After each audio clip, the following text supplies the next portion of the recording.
৫ই আগস্ট বাংলাদেশ আওয়ামী লীগ সরকারের পতন হয়েছিল। এরপর থেকে তাৎক্ষণিকভাবে এয়ারপোর্ট বন্ধ করা হয়েছিল, আপনাদের খেয়াল আছে তো? যেন কোনো এমপি মন্ত্রী বাংলাদেশ ছেড়ে পালাতে না পারে। তো কয়েক ঘন্টা পরে আবার সেটা খুলে দেওয়া হলো। এরপর আমরা দেখলাম ঢাকাতে আমাদের যে শাহজালাল এয়ারপোর্টে আছে সেখানে পলক থেকে শুরু করে অনেকে আটক হলেন। আবার আমরা শুনছিলাম যে আরাফাতও আটক হয়েছেন। পরবর্তী সময় তার কোনো হদিস পাওয়া যায়নি। যাই হোক। তো এই যে দীর্ঘ সময়ের মধ্যে আমরা আরেকটা তথ্য শুনলাম, ওই ঘটনার পর আমাদের সেনাপ্রধান বলছিলেন যে ক্যান্টনমেন্টে প্রায় ৬০০+ মানুষ আশ্রয় নিয়েছেন। তো তারা কারা? তারা হচ্ছে আওয়ামী লীগ সরকারের সাথে কানেক্টেড এমপি মন্ত্রী বা প্রশাসনের বিভিন্ন উচ্চ পর্যায়ে থাকা বা আইনশৃঙ্খলা বাহিনী, বিভিন্ন বাহিনীর যারা আছেন তারা, যাদের জীবন রিস্কে ছিল। এখন এই ৬০০ মানুষ আসলে কোথায়? গতকালকে হাসনাত প্রশ্ন করতেছিল যে এই মানুষগুলো কোথায় গেছে। তবে এদের কিছু যে যুক্তরাজ্যে গেছে, কিছু যে বাংলাদেশ ছেড়ে পালাই গেছে, এটা কিন্তু আজকে আমরা একটা আই উইটনেস বা এভিডেন্স হিসাবে সামনে চলে এলো। দর্শক, গতকালকে ছিল ঐতিহাসিক ৮ই ডিসেম্বর, আমাদের জন্য ঐতিহাসিক না, আওয়ামী লীগের জন্য। ৫ই আগস্ট সরকার পতনের পর প্রথমবারের মতন নিজেদের নেতা কর্মীদের নিয়ে বিশাল একটা সমাবেশ করেছে বাংলাদেশ আওয়ামী লীগ। আর সেখানে প্রধান অতিথি হিসাবে বক্তব্য রেখেছেন সাবেক প্রধানমন্ত্রী শেখ হাসিনা। এখন এটা ফিজিক্যালি কোনো প্রোগ্রাম ছিল না, ভারতে বসেই প্রযুক্তির সহায়তা, ভার্চুয়ালি যে প্রোগ্রামগুলো আমরা এতদিন দেখছি, তারেক রহমান বিদেশ থেকে ভার্চুয়ালি বক্তব্য দিতেন, এখনও দিচ্ছেন, ওই স্টাইলই ভারত থেকে যুক্তরাজ্যে তিনি নেতাকর্মীদেরকে উজ্জীবিত করেছেন। বিকেলে ইস্ট লন্ডনের ইমপ্রেশন ভ্যানু হলে দলীয় নেতাকর্মীদের সাথে ভার্চুয়াল সমাবেশ করেছেন শেখ হাসিনা। সেখানেই সেই সরকারের মন্ত্রী, প্রতিমন্ত্রী, এমপি এবং সাবেক এক মন্ত্রিপরিষদ সচিবকেও উপস্থিত থাকতে দেখা গেছে। যাদের দেখা গেছে তারা হলেন সাবেক মৎস্য এবং প্রাণী সম্পদ মন্ত্রী আব্দুর রহমান, সাবেক প্রবাসী কল্যাণ এবং বৈদেশিক কর্মসংস্থান প্রতিমন্ত্রী শফিকুর রহমান চৌধুরী, সাবেক সংসদ সদস্য হাবিবুর রহমান হাবিব, সাবেক মন্ত্রিপরিষদ সচিব কবির বিন আনোয়ার। তো সেখানে যে প্রোগ্রামটা ছিল, প্রোগ্রামের মেইন এথিক্স বা ইস্যুটা ছিল যে আপনার এই মুহূর্তে বাংলাদেশে যা ঘটছে বা আওয়ামী লীগের আগামী দিনগুলোতে কি করণীয়, সেই বিষয়ে শেখ হাসিনা দলীয় নেতাকর্মীদের সাথে তিনি মত বিনিময় করেছেন।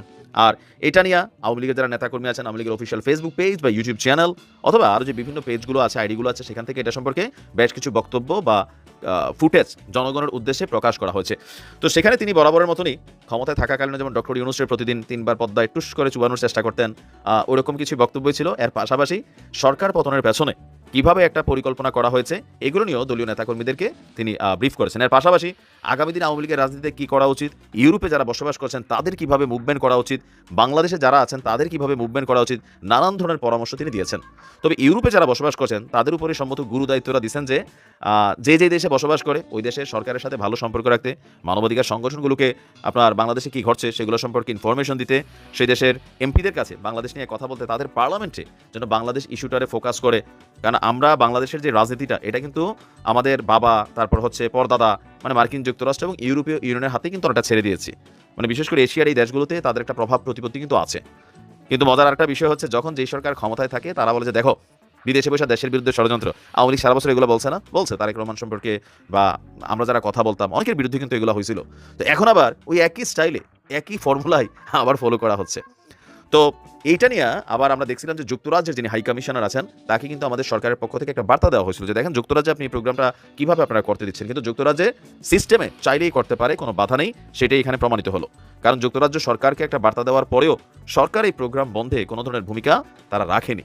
তো সব কিছু মিলিয়ে শেখ হাসিনা নতুনভাবে তার রাজনীতিকে ফিরাতে চাচ্ছেন। তবে কেউ কেউ বলছেন ওনার যে বয়স হয়ে গেছে, সম্ভবত তিনি যদি আর 2-4-10 বছরও বাঁচেন, আওয়ামী লীগ 2-4-10 বছরও বাংলাদেশের রাজনীতিতে কামব্যাক করতে পারবে না। হ্যাঁ, একটা সময় হয়তো আওয়ামী লীগ ফিরে আসবে, তবে এখনকার এই যে মন্ত্রী এমপি যারা দীর্ঘদিন যাবৎ ক্ষমতায় থাকাকালীন ওয়ান কাইন্ড অফ বাংলাদেশকে কি ভাবতো, আমার কাছে মাঝে মাঝে মনে হয় এই যে হাসান মাহমুদ, ক্যামেরার সামনে এত মিথ্যা বলতো দিন রাত। এই যে আসাদুজ্জামান সাবেক স্বরাষ্ট্রমন্ত্রী, আমি ওনারে কালামাগুর বলি, কারণ এই একটা লোক পুলিশকে দিয়ে যে ধরনের অপকর্ম করাইছে, পুলিশের যে কোনো অপকর্মকে সাফাই গাইছে, আবার এখন সেই পুলিশ নিয়েই নানান ধরনের বক্তব্য কিন্তু এই মানুষগুলোই বলছে।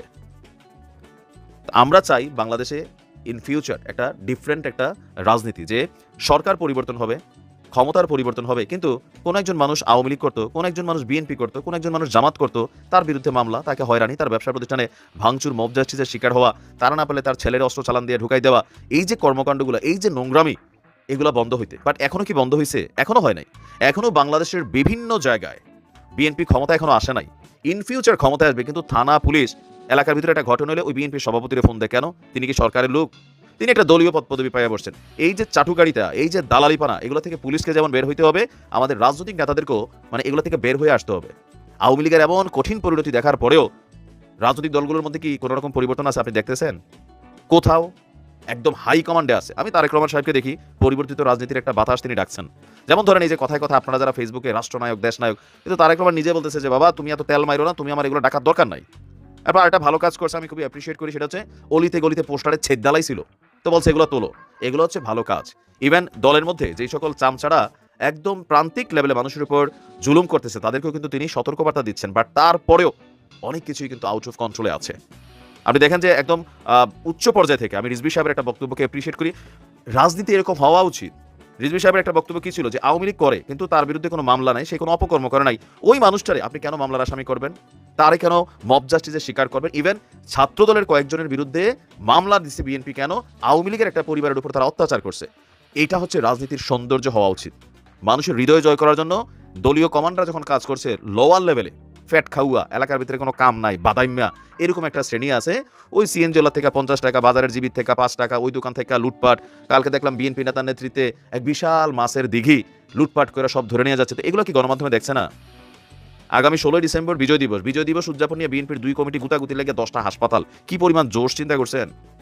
এগুলো থেকে শিক্ষা নেন। আওয়ামী লীগের রাজনীতিতে ফিরতে হলে একটা ট্রেন্ড কিন্তু চালু হয়ে গেছে বাংলাদেশে, মানে জুলুম করলেই কিন্তু আওয়াজ উঠছে, তবে সব জায়গায় এখন আওয়াজটা ওইভাবে উঠছে না। আমরা আশা করি ইন ফিউচার আওয়াজ ওঠা যেন বন্ধ না হয়। তো দেখা যাক কি হয়। ভালো থাকবেন, আসসালামু আলাইকুম।